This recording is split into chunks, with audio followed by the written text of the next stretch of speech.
Hey everyone, we just got back from ICAST. We hadn't been since 2015, so it was a good show. Melinda, what surprised you about ICAST? Yeah, 2015, right? So when we went in 2015 was to meet with an influencer, Jared Jeffries, to promote our jig line at the time that we used to have as part of our business model. So we went with a different lens back then. We went with a purpose of a meeting and we walked the floors, but we didn't have all the other dynamics and pieces to our business that we have now. So I would say with fresh eyes, that what surprised me the most was how diversified and how many different types of brands and vendors there is at ICAST versus other trade shows that I have either been to when I was a buyer or worked at when I was in sales, which is countless amount of trade shows. So I feel like seeing this whole breadth of different types of vendors and businesses and people was very energizing. So it was more energizing than what I had probably thought it would be. Right. And that was very cool. Yeah. It was very fun. It was good to see people actually interacting with each other, shaking hands. I did not see, the only time I would really see a phone come out was when somebody was taking a video of a product or a picture of a product, and then they would go share it on through their socials. So that was very interesting because that was something that I was like, wow, these people nobody's on their phones. People are interacting. All this talk about AI, that didn't even come up. These people are like, you are interacting. This is how fishing works. Mm-hmm. So it's yeah. You can't sit around and you sit around and you say AI is going to take over everything. But I got to tell you what, there was no signs of AI taking over anything there. People were doing business. Yep. And to tag on to that, I would absolutely 100% agree with you, Ryan, is that this show, for the second time that we've been, I've noticed isn't like a big order writing show versus, again, trade shows that I've partaken in my past, in my career. And so, yeah, people are having conversations. Sure, they're looking at product, but it's more of the relationship and the conversations and then the stories within the brands that really shows through at ICAST. That's it. And it's just so interesting. It's interesting. And then you see how I've seen how small lure makers that have started at ICAST and then they blow up. There's reasons why. Because you're not writing a bunch of orders, but you're getting in front of people's faces that make a difference in the industry. Mm-hmm. So yeah, and it's it's one of those things. Yeah, it was really cool. What were some of the standout lines or vendors or products, however you want to talk about this? I don't have a preference, that you thought were really cool, that you were like, oh, that's really awesome. Yeah, so it's always cool to see, and I've always wanted to participate in the voting process of the best products of the year or new products of the year. So we were there as a buyer, and I was able to participate in that voting, whereas it's restricted to other types of people that buy that have tickets. So it's only open to certain people that are in the retail buying, and they were able to go in and they were able to vote and see these products. And a couple things that stood out to me, Mustad's coming out with a planer hook. So I'm very I'm particular. It's like, what am I looking for there? Whereas somebody else might be going and saying, okay, this is something. But for me, I'm looking for the little things that stand out.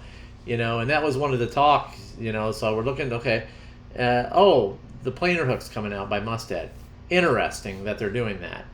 And then, I'd go down the line and I would see some other products, and, I see that the freshwater side of things, there's a lot of one product and a lot of knockoffs of one product. So that was very interesting to see how, somebody would have an original idea, then there's, 15 other manufacturers that are copying that idea. I didn't see that in the saltwater side. I really didn't. I just seen that mostly on the freshwater side. And then I look at it, it's cool to see some vendors that I work with, that I buy, Seaworks tackle, and then line-sided tackle was there, and they had some new products that were out, and how Justin, the owner of line-sided tackle, is partnering with Batty Baits, and I was very impressed with these plastics. I was like, finally, it looks like, that's one thing that you guys have to it's like look at how influencer marketing has taken over your brain, and then you have new people that are coming in that are making an exceptional product. And I have to say that the what's her name now? Jessica, I believe. Jessica. Yeah. With Batty, right. With Batty Sorry Baits. if I'm not. I'm looking at it. I'm like, damn! Finally, a plastic that you can troll and not get beat up too much, and just it's going to be a tuna killer. I'm super stoked to buy some of that stuff and work that stuff into my spread. So there's just a lot of other things that I found, but mostly I was there to see. Number one, I was curious about the human interaction, how things were going to be. And I was pleasantly surprised in a good way, because ICAST is not about going and writing a bunch of orders. It's about for the people that are smart and they're like, well, I don't need to go because Instagram's going to show everybody my product. You're only touching a very small amount of people that really make a difference. So yeah. I have so many notes. Ryan and I actually spent the whole night last night at dinner, and then this morning our drive back home recapping. We didn't even listen to any other podcasts or anything like that, because we were just talking so much about all the different products and then all the intrinsic value from it, which is what I really love and appreciate. So to circle back to Justin and Jessica, what's so cool is they collaborated, right? yes. So in a total world with so much competition and, like you mentioned, knocking people off, they collaborated. And she is truly a badass. She is a really cool chick. And she created, this plastic just in September, these, baits, lures, and they collaborated, which is just so cool on both of their parts. So for me, it was also just really soaking up, I would say, the different energies of the people and how cool those types of things were, right? Right? So that was one vendor that really stood out. Also talking to Johnny Jigs, and he was so excited and sharing about all these different things that he does as part of his business, and that was exciting, and really seeing those types of things. And then also too, people that have different aspects, like the family with the tug, the line thing that we stopped at. Oh my gosh, it's a family. It's the they family. were all there. And they're all there at the so booth. Cool. And it's it's a tug. It's a drag testing device. And I see it being marketed on Instagram. I see a lot of people putting it down, and that's when I just know that it's good. So I had my eyes on it, and I wanted to and I had already recommended a few guys purchase it, so they have purchased it. They absolutely love it, and so the product had been in work for a while, and it's just a great idea. And now more than ever with sharks and all that stuff, you have to be able to know where your drag's at, so you can put maximum pressure. And a lot of the people aren't even getting close to where they need to be at on the drag as far as putting pressure on the fish. And that's one thing I've been looking at that I'm going to purchase myself. So I just wanted to get my hands on it, see how it worked, talk with them, because I'm very particular about what I buy now. I buy from people that are it's just I was looking at it, they really put a lot of work into it. Yeah. So with some of these products, they might not have gone viral yet.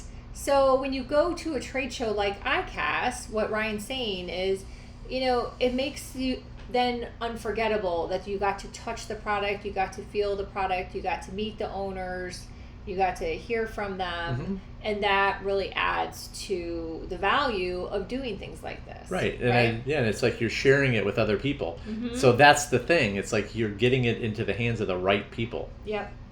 And often it's all about that. Getting it into the hands of the right people, sharing your story, sharing your passion and your energy, because then that's what people are going to remember. That is what people are going to remember. Yep. And I think that was just another huge takeaway from it. We saw all sorts of different trends. I went to see this one women's line, and I could see that there was a line. I'm like, what is the line for? And there's a trend right now that there's these trucker hat custom, let's say, bars that you can pick a trucker hat color, then you pick the patch and they put it on. And that was really cool. And there was at least 6 vendors that were having like a trucker hat, design your trucker hat event when we were there. So finding ways to bring people to your booth, and that's also, marketing, right? Right, exactly. That people are going to remember. And what was cool about that one in general was there were these guys that were probably in their 20s in line. Maybe they're captains or they worked for a vendor or whatever, and I was like, oh, that's so cool, they're getting that for their girlfriend or wife maybe. Yeah. Standing in line. So that's just a really cool way to market and being creative in getting your brand out there. That's exactly right. And people remember. People remember. Mm-hmm. When we came home, we dumped our bag, so I walked around with a bag and gathered business cards and catalogs and a few other swag items. But one of the other things was stickers. People gave away stickers. So lots of stickers, and that's just another fun thing too. So one of the ideas that Ryan and I were talking about when we were kind of brainstorming was vendors giving away samples. Yeah, samples. Vendors, if you are a vendor and you're listening to this, or a manufacturer or a brand, having a sample is such a win, and that's what we didn't see. Right. That would be an idea to share. It used to be like that, and a lot of people cut back, on certain things, over the years, but that type of stuff should not go away. No, giving someone a hook to try, if you can do a little package with 2 hooks. There was like people that had wipes. I didn't see them giving samples. There was a mosquito repellent. I was like, gosh, I would try this, and if it worked in a heartbeat. And also so too, it's being creative. Yeah, being creative. Giving something that makes it memorable. And you can also try the product. I think is so important. Exactly, and then also too, if you're looking to start a fishing business, I know everybody has an idea, and and all of the manufacturers, 90% of the big players as far as manufacturers were there. Like, if you got to get braided line, if you wanted to come up with braided line. Oh, yeah, from China. If you want to have your own fluorocarbon. And you're going to see you're going to see a lot of different brands coming out with their own lines of fluorocarbon now, because it's just possible. And the manufacturers are willing to work with you now more than ever. So you go, they have samples, you sit down, you go over costing, and it's a chance for you to meet these people one-on-one. So that's another reason why. It's just a different, so. But was that surprising to you? Because the premises, was this surprising to you? It was. As far as expanding your ecosystem. Yeah, as far as expanding your ecosystem. It was surprising, because I think that a lot of people don't know that's part of ICAST. Right. They think that it's just a bunch of people in a bunch of booths selling their stuff, but it's different. Right. It's different. So one of the things we wanted to touch on that I think will become a whole other different podcast is the topic of ecosystem, and really understanding that in this day and age where we're at, you cannot just rely on an algorithm of a platform. It is changed so drastically. So our ecosystem, for example, just for simple context here, is yes, we have a charter that was first. Ryan and I had backgrounds prior to that. I knew that once this got up and running and was successful, I could transition into coaching because a business coach that actually has grown a business and built a business is definitely has a lot of value to share. So I felt that was part of our ecosystem. And then we have other things. We obviously have our other courses and programs. Ryan's an affiliate. We also have all of the social media content in general and different income that comes in, different income streams with that. But then this was the super fun piece that tied to the ICAST really, really well, was that Ryan assists with the buying for the bait and tackle shop at the marina in terms of purchasing the sport fishing gear. And then he promotes that to our audience, not just the audience on social media, but the audience in the groups, the guys and gals in the groups. So it ends up being a win-win as part of an ecosystem. So really having some thoughts around, what are you doing? And if you're ignoring trade shows, please don't ignore trade shows, because that could be a huge win in your ecosystem and then inspire you to step out of your comfort zone and try some different things. Exactly. So that was super fun. I think too, another takeaway was also maximizing getting information from people, because I would say that wasn't done as much. Yeah. What would you say? I would say and I would say there's an opportunity that I was curious about. Like, why weren't people gathering more data from the people that were there? Right. Because data is everything, right? Right. Data is everything. So gathering more data, like you could put together a swag bag, but have it where people need to fill out like a little survey to understand more about the products they buy, where they buy them, and the quote unquote competition, things like that. So I had noticed, because I thought great, the women's assortment at Columbia, and we've purchased Columbia things in the past from like West Marine and Bass Pro. And as I was back in the corner really looking at everything, because I really honestly liked it, the young lady was like, "Hey, do you want a shirt?" And I was like, "Yeah." And we had to just fill out a little survey. The survey actually didn't ask us a lot of marketing information in terms of their product line or where we shop, but still, it at least was a point of data collection for Columbia. And Ryan and I got amazing shirts that are like a $60 retail value that are super awesome. So, how can you maximize the audience that's there and get out of your comfort zone is a huge wake-up call to people. Yeah. Because everyone's just been kind of going through the motions, right? Yeah, exactly. Just going through the motions. So I think that's like lots of potential is what I'm trying to say. There's just a lot of potential there, because at the end of the day you have to look at, am I creating customers or am I creating fans? Because fans, I don't know, do fans always buy? No. But if you're a customer, you buy, right? Right. So are you creating customers or are you creating fans? And like really ask yourself that. And then in a booth, are you giving people a reason to come back? Next year you're here. Like, are they going to remember you and remember the experience they had and that it was fun and there was a mini event or there was an activity or something like that? And then they want to come back and see you next year. Because even if they didn't buy from you the first year, I know, because I was in sales for so long and also did this myself as a buyer, I didn't always buy in the first time I saw a booth. Very common, right? That's true. Sometimes it takes 3 years, 5 years before someone actually writes an order. So how are you going to make them remember you and your brand and your product so you see them next year? And they'd be like, "Oh, hey, yep, I came back last year and came by last year and I'm back this year and now I'm ready to finally write an order." There you go. Which is then like super exciting. Yep.